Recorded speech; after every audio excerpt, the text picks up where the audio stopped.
Good morning, bears. I am coming to you this morning from outside.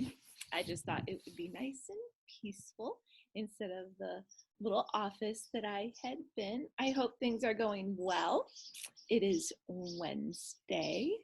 All right, so we're just going to do a little big idea this morning, starting off with a Go Noodle activity, a breathing activity. And I came across this the other day and thought about you and how fitting, how fitting it is. This is called bear breath. I thought it would be important in the middle of the week from all the craziness that's going on and whatever your home is looking like right now. Lots of things to get done, lots of things to clean up. Sometimes we just need to take a moment to breathe. All right, so join me with this. You can probably either stand up, sit down, lay down, whatever is best for you. Bear breath. Bears usually take 6 to 10 breaths per minute, but when they hibernate, they only take 1 breath every 45 seconds. Oh, that's a very little breath. To get your bear breath on, sit down and get really comfortable.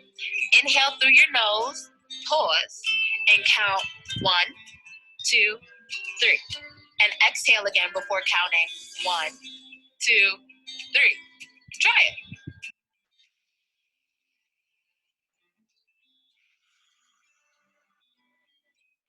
Oh, these bear breaths are very relaxing.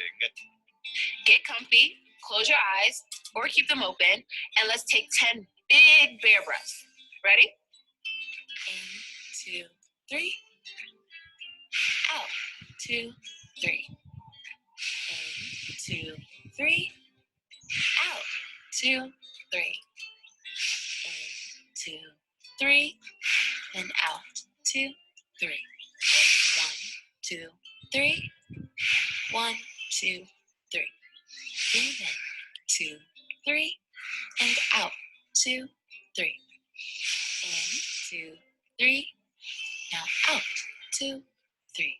Breathe. 1, 2, 3. Out. 2, 3. 1, 2, 3. 1, 2, 3. Breathe in. 2, 3. Breathe out. 2, 3. Breathe in. 2, 3. Breathe out. 2, 3. I think Fabio just fell asleep. Do moose hibernate?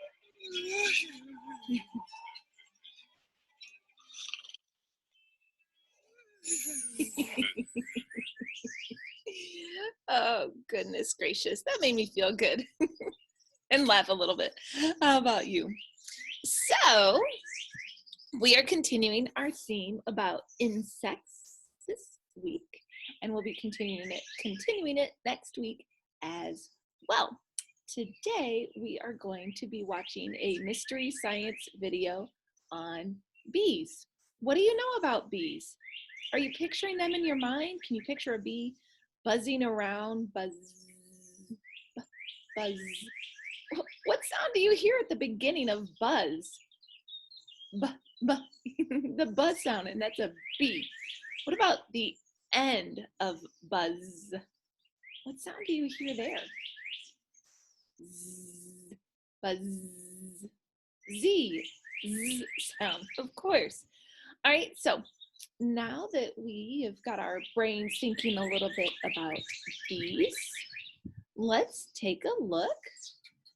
That's not it. There it is. Mystery science, how do bees make honey?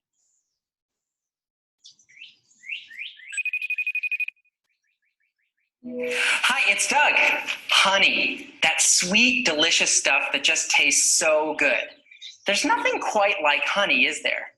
Syrup is similar in color and it's sweet, but it tastes different. Someone named Linda has a question about honey. Let's give her a call now.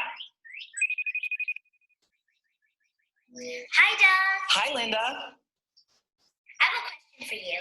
How do bees make honey? That is a great question. The fact that bees make honey is something most of us hear about, but it's not something most of us have actually seen for ourselves.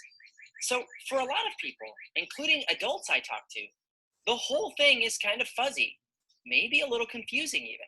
Something about flowers, and then they come back to a hive, and, well, something happens. It almost seems like a secret recipe. What is it that bees are doing in that hive? Figuring this out isn't easy. It's not like bees can tell us.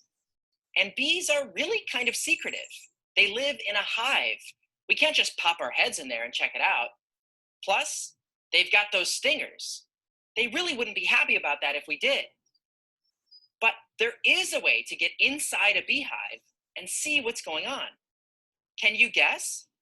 How could we find out what's going on inside a beehive?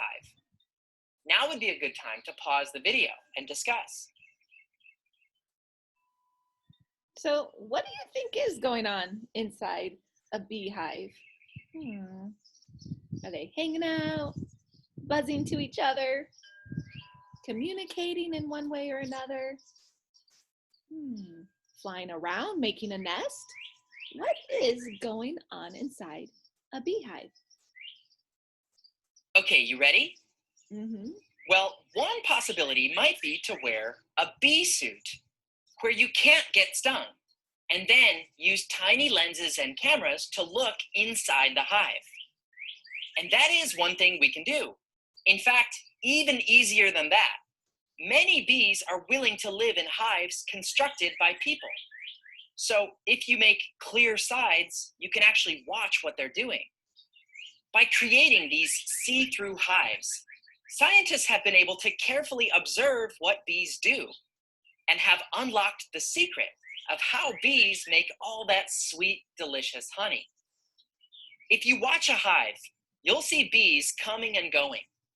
You might know that bees are very busy, flying around from flower to flower, then coming back to the hive.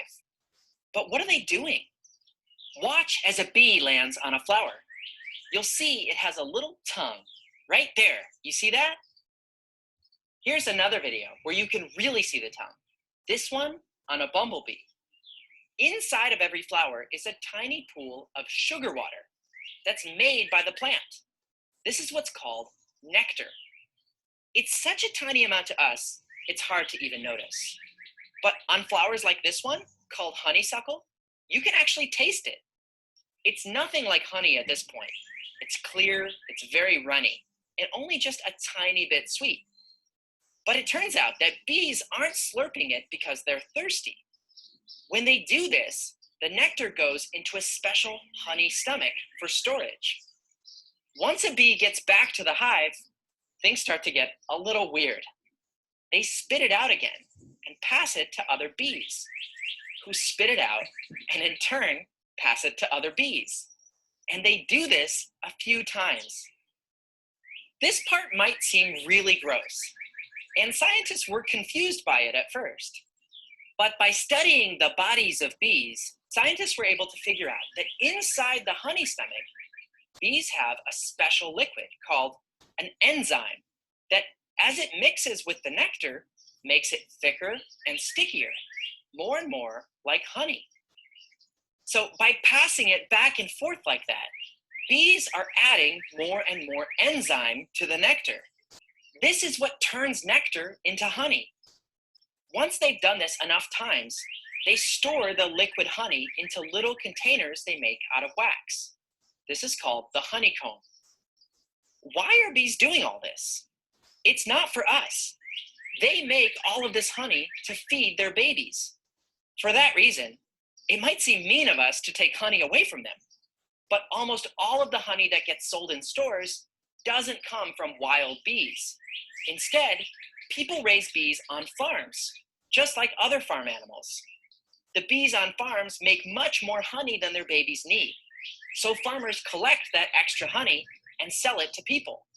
So in summary, bees make honey by collecting a sugary water called nectar from flowers, and then allowing that nectar to mix with a special substance inside one of their stomachs. That's all for this week's question. Thanks, Linda, for asking it. Now, for the next episode, I reached into my question jar and picked out 3 questions submitted to me that I'm thinking about answering. When this video is done playing, you'll get to vote on one. You can choose from, how do you know if a mushroom is poisonous or not? What is chlorine? Or who invented fans? So submit your vote when the video is over. I want to hear from all of you watching. There are mysteries all around us. Stay curious and see you next week. Okay. Here's the deal, bears. I knew bees made honey, but I did not know that it was like that. Okay, I knew they got it from, they got part of it from flowers and into the hive. Mind blown. How about you? Did you know that whole stomach thing and passing it back and forth? I didn't know that. I'm glad I'm a teacher and get to find these things out with you. So anyways, I hope you learned something new, as I did as well. All right, well, that's it for today. That was our big idea. You have math and literacy worksheets to be working on. If you choose, no big pressure. It's up to you and mommies and daddies. But that's it for today. As we leave, let's wish each other well and put your hands on your heart. Here we go. We wish you well, we wish you well. All through the day, we wish you well. Bye, bears. Have an awesome, awesome Wednesday.